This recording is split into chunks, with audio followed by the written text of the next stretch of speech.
there's enormous value in being together in person. I wouldn't ever want to be a proponent of replacing that. I actually think it should be more in person if you can. But there's too much convenience factors. There are too many other factors that make it necessary to have a hybrid workforce going forward. We're going to see this as the norm. This is breaking those barriers down so that everyone can see it's ready. This is not a future vision anymore. This is now how work will proceed. And this was I think it was an annual get-together for a group at Google. There were 22,000 people that were invited. We're going to play a video, but like you said, they could generate content, gated communities. You could get tokens for like planting trees. I've seen this thing a bunch of times. And again, they used it. And the stat that Colin talked about, and we can talk about it maybe afterwards, was I think you gave people, this was the big one that probably why we ended up partnering with you guys, is that you gave them the option of a 2D experience or a 3D experience. Yeah. And again, you could argue that some of these people maybe didn't want to go to this thing, and they were going to click in and just, I was told to show up. And the stats for the ones that opted into the 3D experience was something crazy. It was like 96%, I think. Yeah, and those stats were extraordinary. But even the bigger stat was the amount of time that people spent. So if you opted in for the 2D experience, which about 4% did, they spent, I don't know what it was, less than 7 minutes, 4 to 7 minutes. It's like 47 minutes or something like extraordinary if you went into the 3D. And it's not hard to see why once you're in. And again, it's not because of the ray tracing on the light hitting the water. You'll see it looks like Google. It's branded Google, it looks like Google, it's cool, but it's not about the graphical fidelity. It's about the adventures you can go on, the things you can learn, the people you can run into, the things you can do, and some of the fun that you can have. All right, we're going to play the video now. This is what you built for Google. Here it is. Google chose to host their cloud developer conference on the Vatom platform because Vatom is the only enterprise-ready solution that can host thousands of people in the same space. What's important about that is that the competition shards their spaces and they don't put everybody in a single instance. Vatom does. 20,000 people showed up and enjoyed the festivities. The experience was hosted by holograms that introduced you to the space. User-generated content was created so that people could watch what others had to say about the event and participate. And each action that a user took within the space was rewarded with points. So all of the interactions are tracked and rewarded with a live leaderboard. A good example is planting trees. You get a point for grabbing a tree or a plant. You get a point for planting it. You then can update your avatar live and in real time and enjoy the experience with other people live in the same space. An important part is also the developer platform that Vatom offers. There were pieces of the platform that didn't exist that Google wanted to have. For example, they wanted everybody to be muted when they were watching content. This didn't exist, so it was created using the plugin architecture of Vatom. And also for accessibility, they wanted closed captioning and people to be able to pause and stop the videos.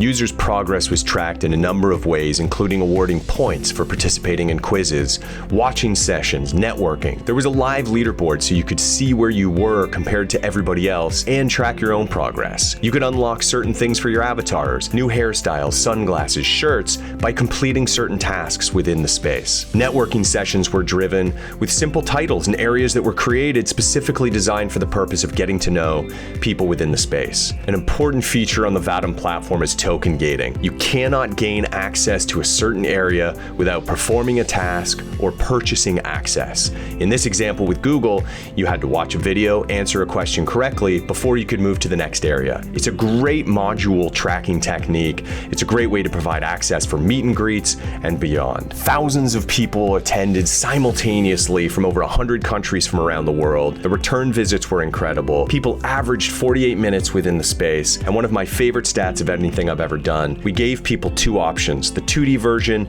and then the Vatom spatialized 3D experience. 98% of the people chose to be in that 3D environment. So when I see that, I think about our virtual movie premiere and about the communities that we can create about coming together for an event. And that's what I'm thinking we want to do with Vatom in the next couple months.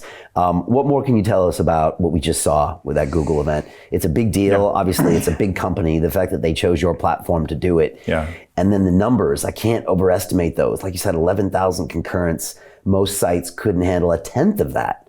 Oh, yeah. Scale matters. But again, back to our earlier conversation, the most important thing that matters is the integration of all the different pieces that have to come together, which again, you can find point solutions that do a lot of these things. This is an incredibly vibrant space and brilliant people building these various things. Just no one's really stitched them together in a way that's easy to use and scale on an enterprise class, way that I think could really now break through and make this ubiquitous. The most important thing, it's interesting as I think about your question, when we talk about the PepsiCo example, the Frito-Lay example, I said the most important thing is really that you now have this ongoing communication channel. Well, that's important here too. And I do want to emphasize, it's one of the things that's happening is that data is being gathered, business outcomes are being achieved. But to me, the most important or extraordinary part of this opportunity that we engaged in is the stuff that happened in the platform and in the event that the platform didn't do before the event. This was built, we come from an enterprise software background, this was built to be built on. A lot of people call things a platform. Why? Well, because I guess you can use it for different purposes. It's also an application.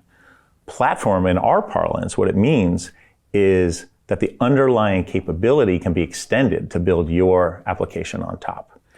We have a unique capability here that I think is the most important part of our vision.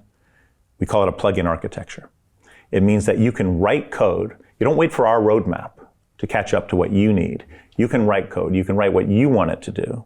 And then you can codify it into a plugin. So it's an actual thing. It has a little picture. It's a little easy to install thing. Think of it as an app store. Mm-hmm. It is an app store in a way for plugins.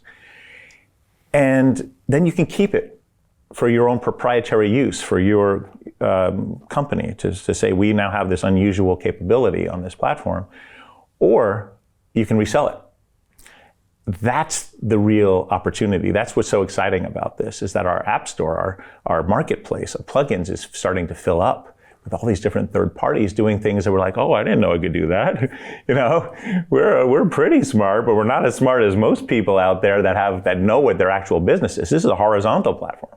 The verticals, the things that you really know that you need, we couldn't possibly anticipate. It's unimaginable the types of things that can be built when you combine these various capabilities. Fine, go build them. And that's what's fun, is to wake up every morning and say, what? I didn't know we could do that. Well, we couldn't yesterday, right? And so we see some really interesting things being built there. That's the beauty of open source. And you come from that decentralized mentality.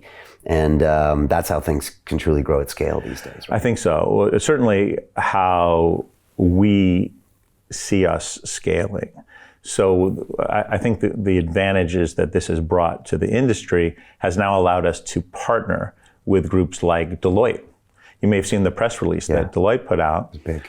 I was really excited about that. I mean, this is a 150-year-old organization, as conservative as you can be, and it's taken us a long time to go through the hoops necessary of security and vetting and all the different pieces you might imagine. But what's most gratifying about it is there are 400,000 people that are out there.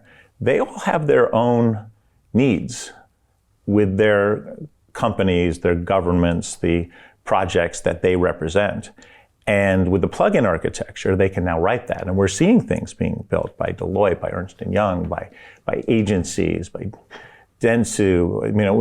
We're looking at things that we're now starting to understand that our opportunity is not to build the best set of use cases, is to build the best platform that other people can build the use cases.